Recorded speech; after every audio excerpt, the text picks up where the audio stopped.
Honorable Dan Fernandez. Mr. I Chairman, apologize. yes, Mr. Mr. Chairman. Mr. Please Chair. reserve your reply. Okay, thank you. Yeah, Mr. Chair, that's the reason why I said a while ago na sana next na hearing natin makapunta na po sila.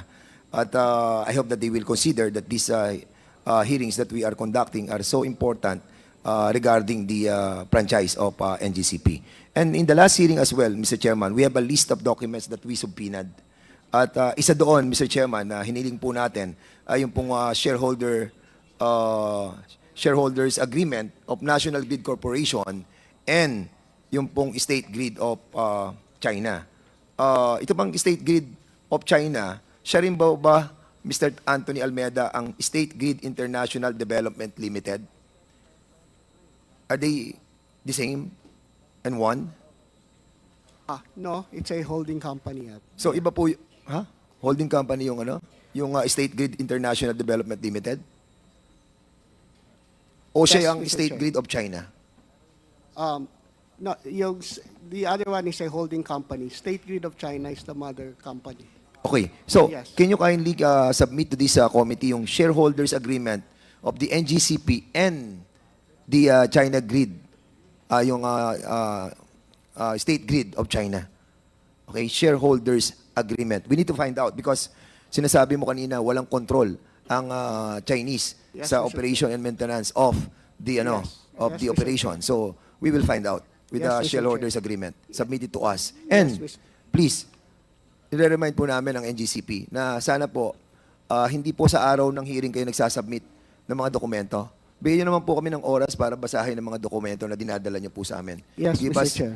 at least 2 days or 3 days prior to the hearing itself.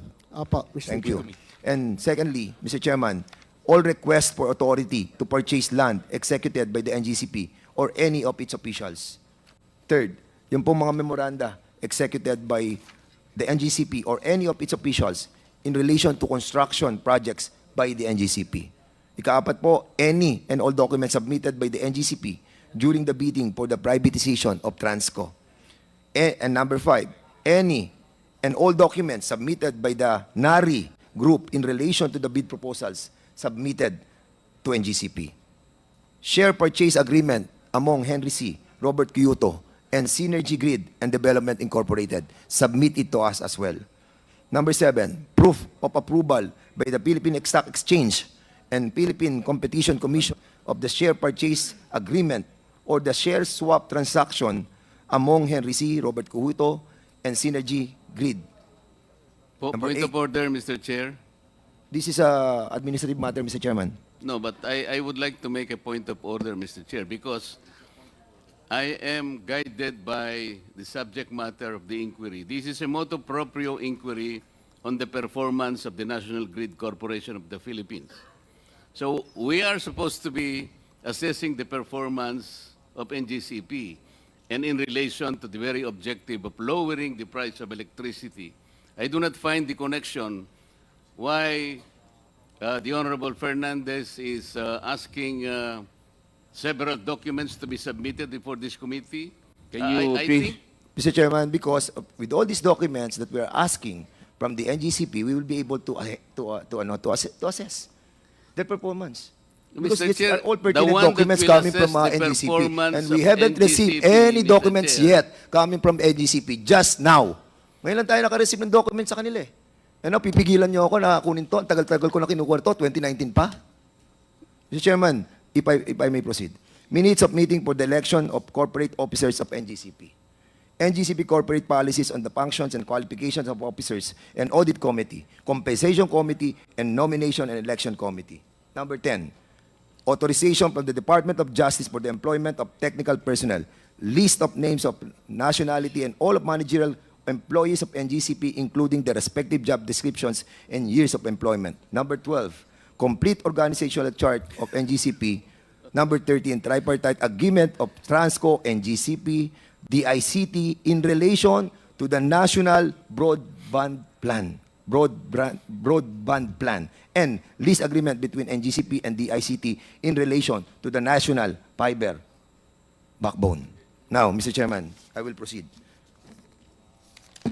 Mr. Chairman, ang tanong ko lamang po sa ERC, yung po bang last Ilan bang panahon rate ng reset gobyerno? natin, How much time do we have? 13 taon na po tayong walang yung rate eh. bawat isa sa atin Di ba? tanong. At lagi kapag sinasabi natin, rate reset, lagi na lang sinasabi natin na ang sinasabi ng NGCP, kasi ang ERC hindi sila hindi sila nag-re-reset eh. It's always like that eh. Lagi ang sinisisi ng NGCP ay kayo. Bakit? Can you kindly tell us, bakit umabot ng 13 taon? Samantalang ang sinasabi sa atin ng batas, rules ng ERC, every 5 years, di ba? Every 5 years. Oh, kailan ang last reset natin? Kailan? Ma'am, Mr. Chair, Isra de Malanta. apo. Yung last na rate reset po ay para sa third regulatory period covering 2011 to 2015. So, natapos po ito bandang 2010. Pinatupad po nila ng 2011. so, 2016 to 2023. Yun po yung hirap po akong makasagot, Mr. Chair. Kasi po kung maalala po ninyo, especially the Honorable Dan Fernandez, noon pong Agosto 2022, ang bandang Setyembre po, 3 weeks into the job, noon pong nag-budget hearing po, ito na po yung siningil sa amin. So, tinanong po naman kami ng diretsahan, nagkaroon ba ng reset, sumagot din naman po kami ng diretsahan na wala. Pero in a matter of weeks, sinimulan na po namin yung trabaho. Kaya po, November nakapaglabas po kami ng rules, December nakapag-file po si NGCP. So, Yeah. pero yung between po nun, yun po yung hirap po akong makasagot, Mr. Chair, kasi po wala po akong personal knowledge. Yes, so tama po yung sinasabi ni NGCP na kasalanan nga ng ERC din to. Hindi po nakapag-reset po talaga yung ERC. Yun lang. Opo. Yun ang problema. Ano ang impact ng hindi kayo nakapag-reset?